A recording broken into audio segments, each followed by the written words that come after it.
My entitled aunt somehow manages to ruin every single family gathering. We ended up calling the cops on her. I've got a wild ride of a story to share about my entitled aunt, Ye, and her never-ending quest to ruin every family gathering. This saga took place over the course of several years, but the grand finale happened last Christmas.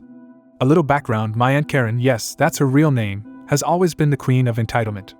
She's the type of person who believes the world revolves around her and her precious little darlings, my cousins. My parents, being the peacekeepers, always tried to keep things smooth, but last Christmas, everything exploded in the most spectacular way. Year 1, the birthday fiasco. The first major incident happened during my 10th birthday party. My parents rented a cool arcade, and all my friends were there. Ye showed up with my cousins, who were not invited because they were way older and would have zero interest in a 10-year-old's party. But Karen insisted that her precious children deserved to be there because family comes first. Everything was going fine until the cake cutting. As soon as I blew out the candles, Karen's youngest, Timmy, who was 14 at the time, lunged forward and started grabbing chunks of cake with his bare hands. I was stunned, my friends were horrified, and my parents were too shocked to react immediately. When my mom finally asked Karen to control Timmy, she flipped out. "How dare you tell my son what to do? He deserves cake too. You're all being selfish." My dad tried to calm her down, but she stormed out, dragging her kids behind her. We ended up with a cake that looked like it had been attacked by a wild animal. Year 2, the Thanksgiving turkey incident. Fast forward to the following Thanksgiving. We always have a big family dinner at my grandparents' house. This time, Ye insisted on cooking the turkey because no one does it better than her. Against our better judgment, we let her. Thanksgiving Day arrived, and the house was filled with the delicious aroma of food, except the turkey. When it was time to carve the bird, my grandpa sliced into it and found it completely raw inside. Karen had put it in the oven but forgot to turn it on. As we all stared in disbelief, she started crying hysterically, claiming we sabotaged her cooking. My grandma, bless her heart, calmly suggested we have all the side dishes and figure out the turkey later. Karen, however, grabbed her kids and left, screaming about how ungrateful we all were. Year 3, the graduation debacle. By the time my high school graduation rolled around, I should have known better. My parents planned a small party at home. Everything was set up perfectly until Ye arrived with her brood, uninvited as usual. She claimed she didn't get the invitation, we didn't send one. Karen immediately started rearranging the decorations, saying they were tacky. Then she decided to improve the food by adding her special touch, which meant dumping a can of mushroom soup into the punch. The final straw was when she took the microphone during the speeches and started talking about how proud she was of her own kids, barely mentioning me. My mom had to physically take the mic away, leading to another dramatic exit by Karen and her crew. Year 4, the Christmas catastrophe. And now, the piece de resistance, last Christmas. We were all gathered at my parents' house, trying to have a peaceful holiday. My older brother had just announced he was getting married, and the mood was cheerful, until Ye showed up. She waltzed in, late as always, and announced she was engaged to some guy none of us had ever met. She demanded we toast to her happiness, and when we hesitated, she threw a fit. But that was just the beginning.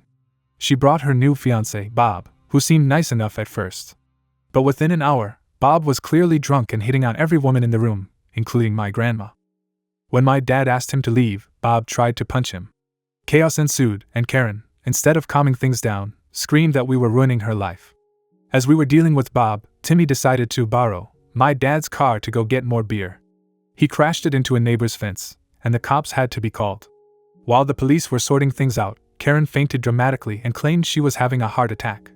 An ambulance came, only to determine she was perfectly fine. By the time everything settled down, it was 3 a.m., and Christmas was officially ruined. The fallout after the Christmas catastrophe, my parents decided enough was enough. They cut contact with Karen and her kids, and for the first time in years, we had a peaceful Easter. But Karen wasn't done. She started spreading rumors in our extended family about how we mistreated her and her kids, trying to turn everyone against us. Thankfully, most of our relatives knew better, but a few bought into her sob story. The unexpected twist: just when we thought things couldn't get any crazier, we found out Karen was being investigated for fraud. She had been using our grandparents' social security numbers to open credit cards and had racked up a massive debt. The police were involved, and it looked like she might actually go to jail. But in true Karen fashion, she tried to blame my parents, claiming they gave her the idea and pressured her into it. Of course, the police didn't buy it, and she was arrested. Her kids were sent to live with their dad, who is surprisingly sane. The epilogue: with Karen out of the picture, family gatherings have been blissfully drama-free. My parents have even started inviting some of our extended family over again, and things are finally normal.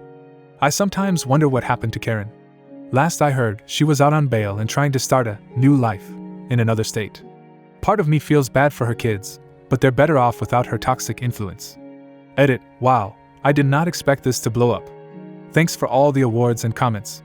To answer a few questions, Timmy in the car, yes, my dad's insurance covered the damage, but Timmy did have to do some community service. Karen's fraud case, she ended up pleading guilty and got a reduced sentence. Last I heard, she's working at a diner somewhere. Our family now, we're all doing great. My brother's wedding was beautiful and drama-free, and we've actually reconnected with some family members we hadn't seen in years. Bob, no one knows what happened to him after the Christmas incident. Hopefully, he's out of our lives for good. Thanks again for all the support and kind words. Family can be crazy, but sometimes you just have to laugh and move on. Update. The saga of my entitled aunt and the Christmas drama. Hey everyone, it's been a while since my last post about my entitled aunt Karen, and let me tell you, the drama didn't end there. I thought we had finally gotten rid of her, but life had other plans. Buckle up because the roller coaster ride continues with even more unexpected twists. Year 5, the surprise visit. A year after the Christmas catastrophe, we were finally enjoying a peaceful life without Karen's antics. My brother got married in a beautiful ceremony, and everything was calm for once. Then, one sunny Saturday, who shows up at our door but Karen herself, looking haggard and disheveled. Apparently, her new life, in another state, didn't work out. She had been kicked out of her apartment and had nowhere to go. My parents, being the kind-hearted people they are, reluctantly let her stay for a few days while she figured things out. Big mistake. Within hours, she was back to her old tricks, complaining about everything from the food to the decor. She even tried to take over my old bedroom, claiming the guest room was too small for someone of her status. My mom put her foot down and told her she had to leave by the end of the week. The job hunt disaster. Karen decided she needed a job and shockingly asked me for help. I was hesitant but figured it couldn't hurt to help her get back on her feet. I set up a few interviews for her at local businesses. She showed up late to every single one and managed to offend the interviewers with her demands and attitude. After a week of failed attempts, she declared that the job market was biased against her and that she deserved better than menial labor. My parents were losing patience, and I was ready to tear my hair out. The legal battle. While Karen was freeloading at our place, we started receiving strange letters in the mail. Turns out, Karen's fraud case wasn't as resolved as we thought. She had missed a court date, and there was now a warrant out for her arrest. My dad, being the responsible person he is, called the police to inform them. When the cops showed up, Karen had a meltdown. She started accusing us of betrayal and claimed we were out to ruin her life.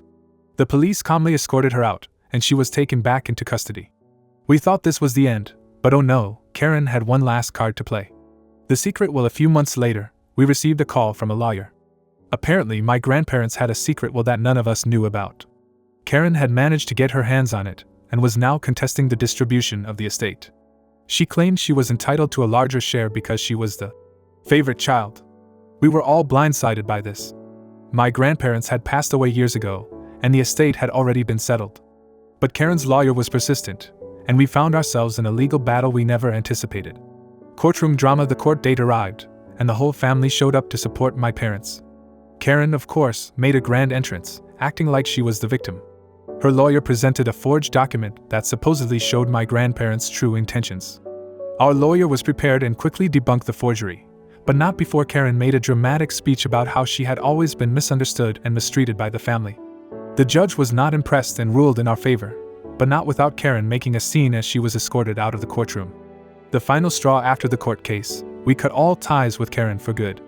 We thought that was the end, but a few weeks later, we received an anonymous tip that Karen was planning to sue us for emotional distress. My parents were exhausted and decided to preemptively file a restraining order against her. The judge granted the restraining order, and Karen was legally barred from contacting us.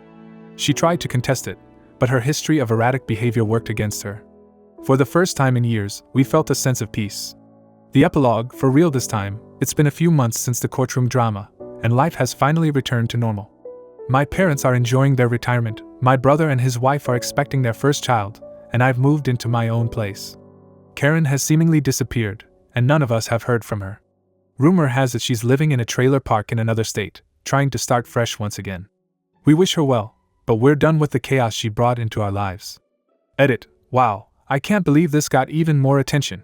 Thank you all for the awards and kind messages.